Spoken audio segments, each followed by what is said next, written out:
وندر میں کے الیکٹرک کے خلاف زمینداروں کا احتجاج 8ویں دن جاری ہے۔ کے الیکٹرک کی جانب سے وندر کے زرعی علاقوں میں بجلی کی سپلائی بند کر دی ہے، جس کے باعث کھڑی فصلوں کو نقصان پہنچا ہے۔ زمینداروں کے احتجاجی کیمپ میں حق دو بلوچستان تحریک کے سربراہ مولانا ہدایت الرحمان بھی پہنچ گئے۔ مولانا ہدایت الرحمان نے احتجاجی کیمپ سے خطاب کرتے ہوئے کہا کہ ماہی گیروں کو پہلے سے روزگار چھین لیا ہے، لیکن اب لزبیلا میں بھی بجلی فراہم کرنے والے کے الیکٹرک کے ذریعے زراعت کو بھی اب برباد کیا جا رہا ہے۔ انہوں نے وزیر اعلیٰ بلوچستان کو تنقید کا نشانہ بناتے ہوئے کہا کہ وزیر اعلیٰ صوبے میں عوام کے مسائل سے بے خبر ہیں کہ الیکٹرک نے یہاں ایک ظلم برپا کر دیا ہے، زراعت کو بالکل تباہ کر دیا۔ اب کے الیکٹرک کے خلاف اتھل 0 پوائنٹ پر تاریخی دھرنا دیا جائے گا۔ کے الیکٹرک ایک ظالم ادارہ ہے، اس کے ظلم کو کسی صورت میں برداشت نہیں کریں گے۔ احتجاجی کیمپ سے زمیندار ایکشن کمیٹی لزبیلا کے چیئرمین اسلم سوری نے خطاب کرتے ہوئے کہا کہ کے الیکٹرک بجلی بند کر کے ہماری کھڑی فصلوں کو تباہ کر دیا ہے۔ کے الیکٹرک کے ظلم سے وندر کے زمیندار اور ہاریوں کا معاشی قتل کیا ہے۔ ہمارا احتجاج 8 دن سے جاری ہے، زمینداروں کا معاشی قتل کیا گیا ہے، کہ الیکٹرک کے زیادتیوں کا نوٹس لیا جائے۔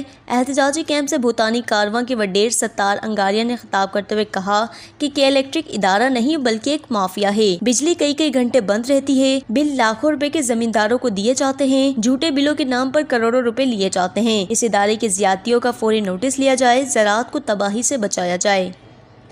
ورش نیوز لزبیلا۔